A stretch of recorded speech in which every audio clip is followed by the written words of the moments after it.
So let's talk about 5-year vision. What is it? Why should we do it?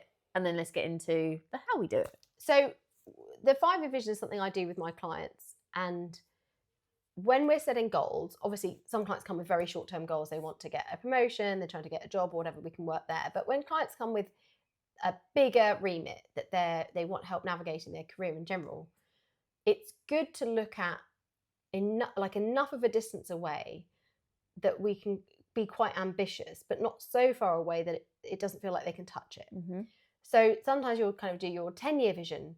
But as I say, if I set myself a 10-year vision, I can take at least the first year off, if not possibly the second one, before I really feel like the pressure to get going.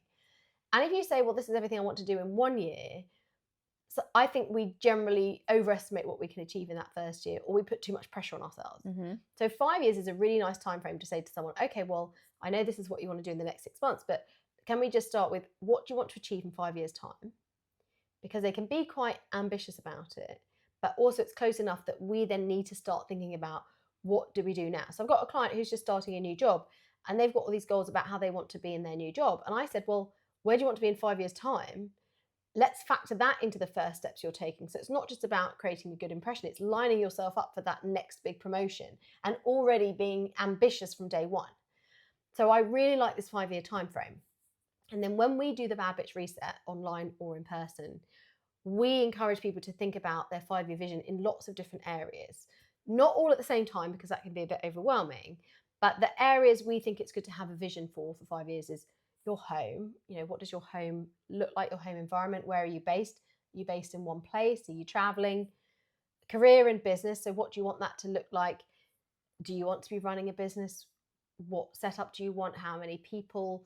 What kind of products? Or is it in your career? Is there a certain level you want to reach, or a certain type of environment you want to be in? Goals for your social life. People often don't think about this, but I think you should have goals in all areas. And goals for your social life. Who are you spending time with? How are you spending time with them? How frequently are you doing that? What kinds of activities are you doing? Goals for your family. What does family life look like? What would be the success in that? And obviously family life changes hugely over time. So what you wanted 5 years ago, maybe your children, they'll be grumpy teenagers in 5 years' time. They're not going to want to do, to go to the theme park every Saturday or do the family activities. What do you want your lifestyle to be like? So it's more like your day-to-day life, the environment you're in.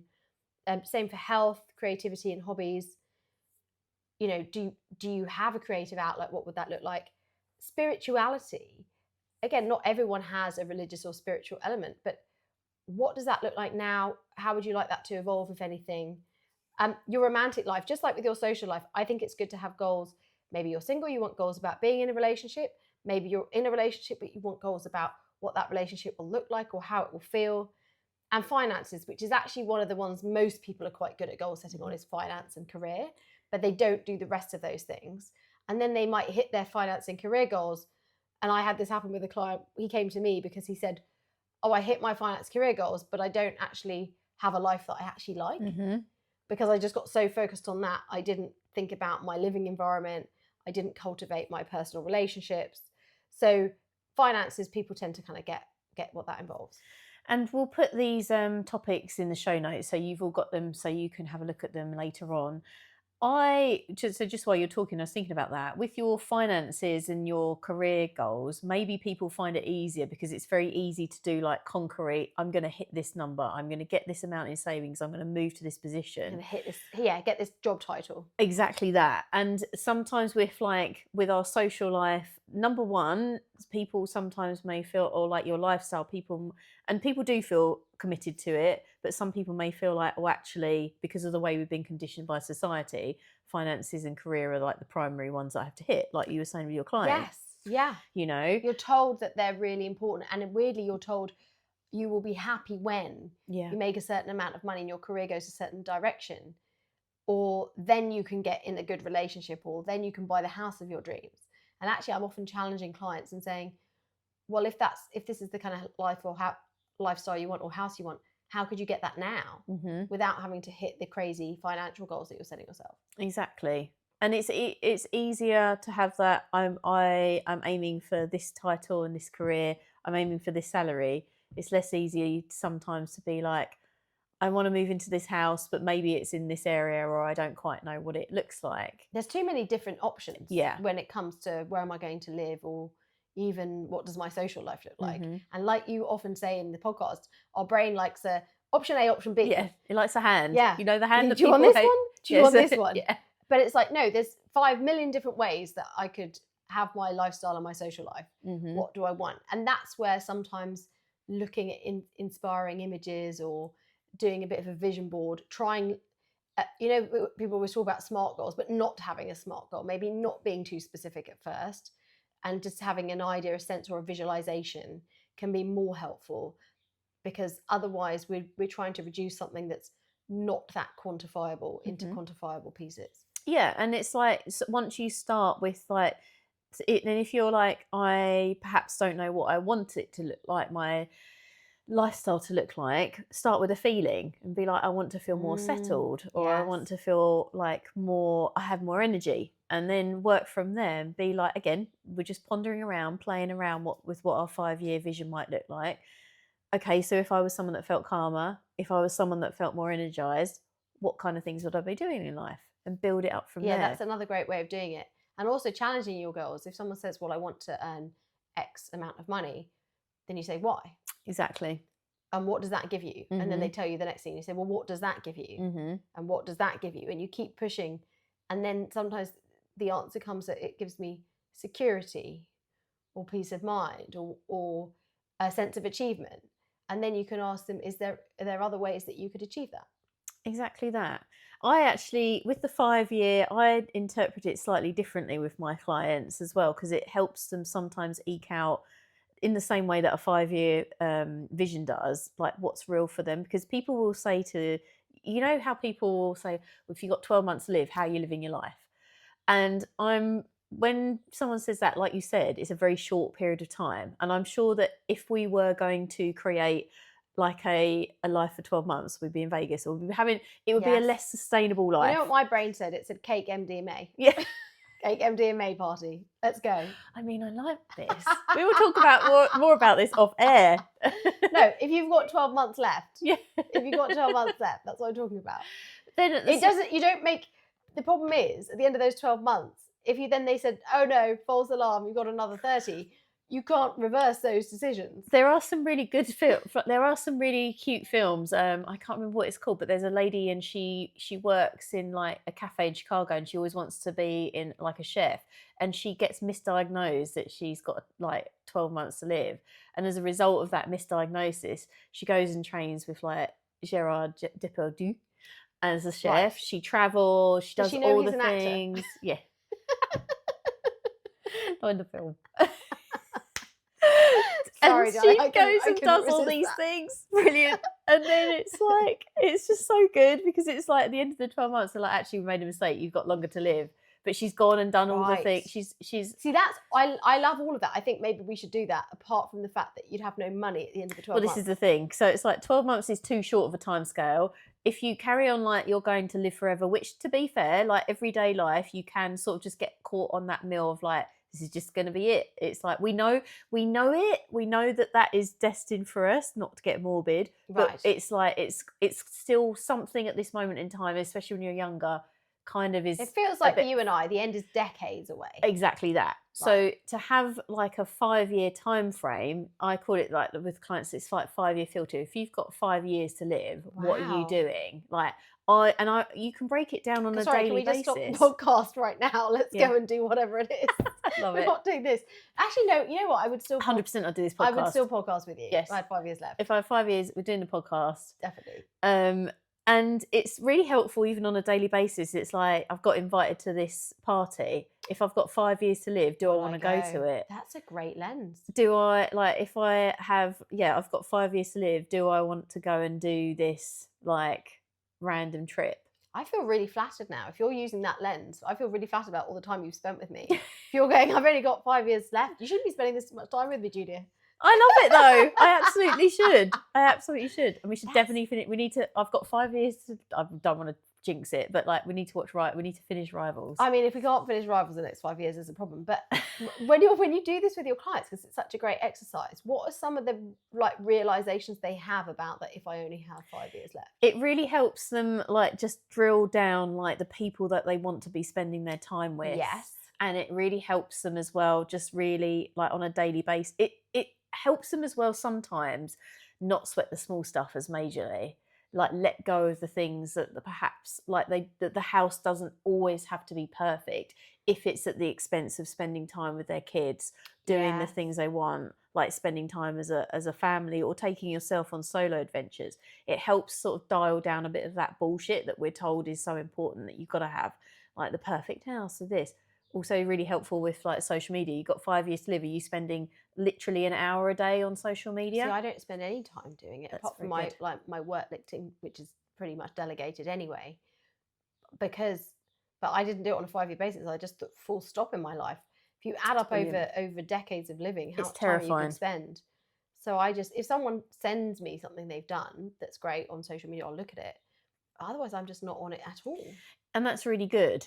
I feel like sometimes with social media, like it even happens to myself, I will log on, like I will go on Instagram to look for something particular, and I will see the first post, which has been curated particularly to get my attention, or God forbid if I'm on my search page and there is all manner of shirtless men, not going to lie. And oh my God, we have such different Instagram. Mine, by the way, if you look at mine, it is literally just golden retriever puppies. Oh, I love that for you. I also love my page. And yours is shirtless men. Shirtless men, cars. Oh my God. And it remaps so quickly as well. And how literally, do you mean? well, because like if I will pause on a video about travel, then my For You page just it literally curates so like. It just quickly changes it. So, but to this 5 year vision point, I think there is a point about going, how much of the next 5 years do I want to spend? Because people do get genuine pleasure and utility from using social media, but it's about being very conscious and saying, well, how much do I want that to be a part of my life? Maybe a lot. Maybe you're an influencer and it's a really great thing for you. But then what else do I want to have done over the next 5 years that feels good? And how else do I want to have spent my time? And what do I like? I think that point about what do I not want to have wasted time doing, or wasted time on particular arguments or particular situations, or stressing about things that I didn't need to. Or if there's something you're going to stress about for the next 5 years, how can you de-risk it right now so that you're not going to spend 5 years stressing about that particular thing? Exactly. Just one little point on social media, which I found actually worked quite well for myself, believe it or not, is you log on, you have 3 minutes, you set a timer, after 3 minutes you come off it, and then you take yourself away from your phone and you're literally like, right, what have I seen? Like, and you say, is this feeling, do I feel good? And it's like asking yourself a couple of key questions.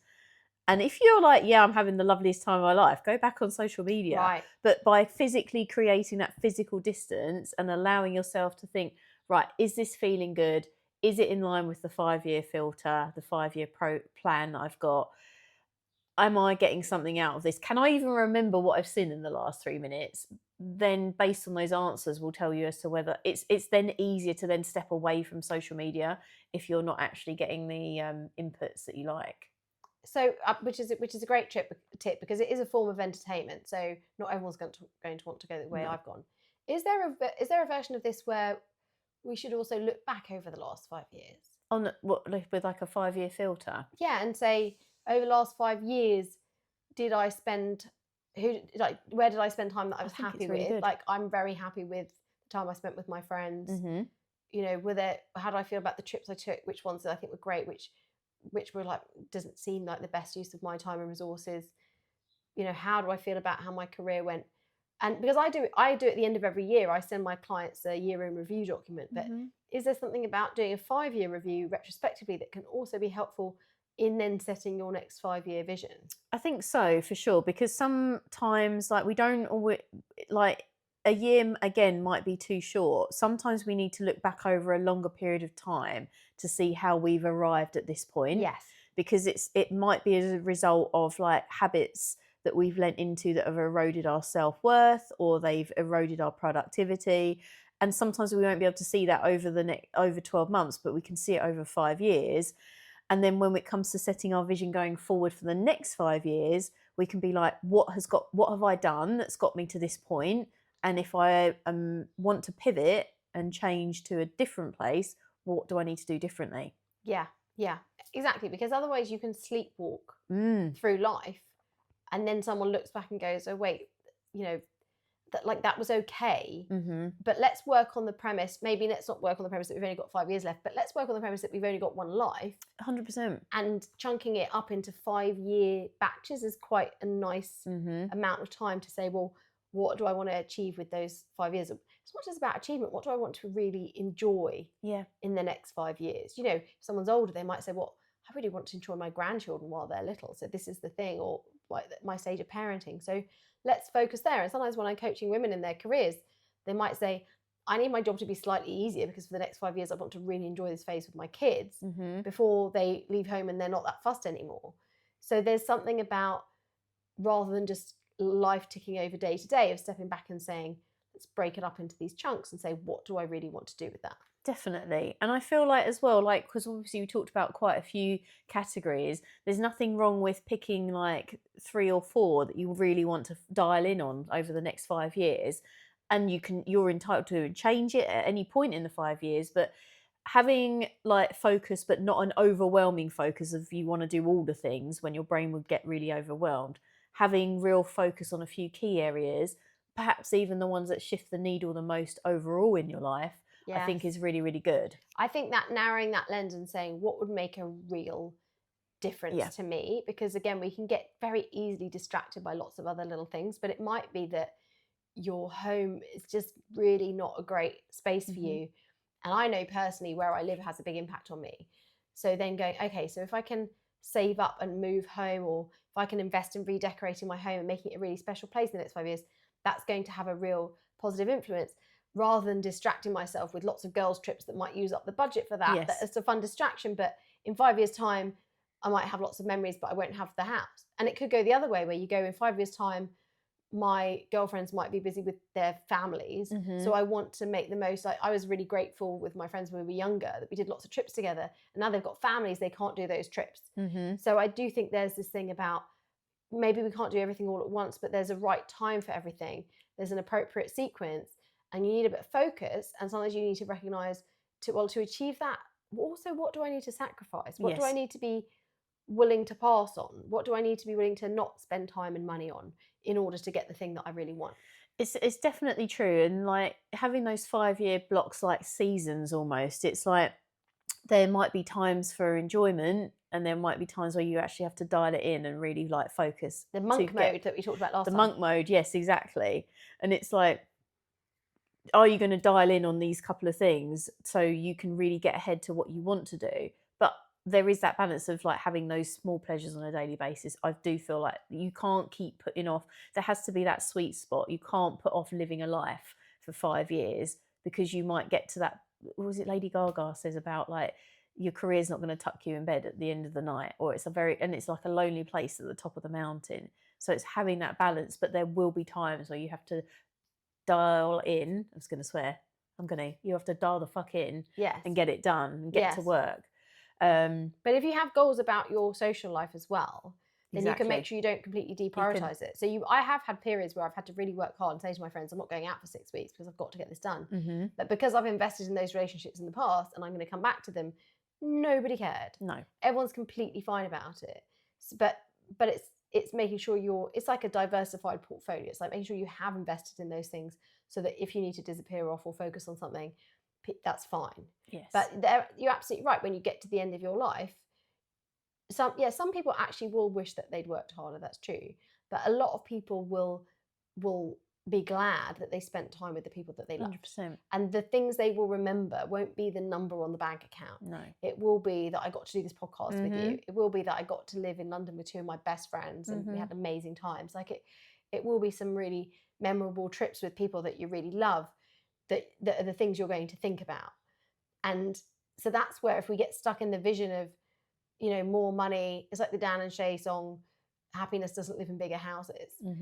If we keep getting hung up on the acquiring this gets me happy, instead of what's that 5-year vision of my life, and to finish, one of the exercises I really like people to do is imagine yourself now 5 years in the future, go through all those categories. write it out by hand. What does your life look like? And then get in your mind's eye a really clear vision of you 5 years in the future, experiencing all these wonderful things, the social life, the work that's going really well, the relationship that you're really happy with, the home that you're really happy in. Visualize all those elements together. Imagine what are you wearing? What does it feel like? How are you feeling? Where are you? How's your day been? Get very clear on that vision. Mm-hmm. And then talk to your present day self and say to your present day self, thank you for doing X. Like, ask yourself, like, what did the present day you do that meant you got here? Because present day you probably had to do some things that were uncomfortable, that were difficult, that required some discipline, or required them to focus in one area and not get distracted by another. You never ever went back to day one self and said, thank you for all the time you spent on Instagram looking at shirtless men. So true. Right? Okay. Or thank you for all the money you spent on those clothes that you didn't really need. Yes. It's rarely going to thank you for that. No.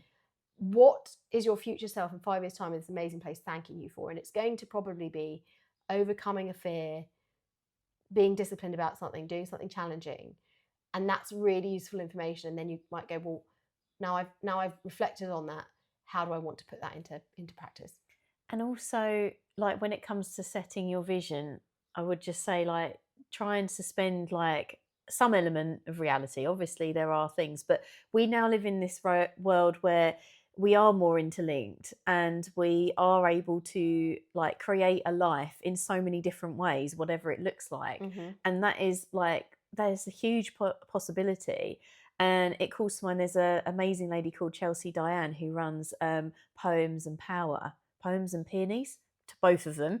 Her Instagram is Poems and Peonies, but she will literally, she's a poet, she writes amazing, moving poetry, and she will literally fly around the world to these amazing locations and teach women, other women, about amazing women who've been in the past, like Joan of Arc, Elizabeth Taylor, but she'll fly to like France to teach Joan of Arc. She'll go to Iceland to teach Bjork.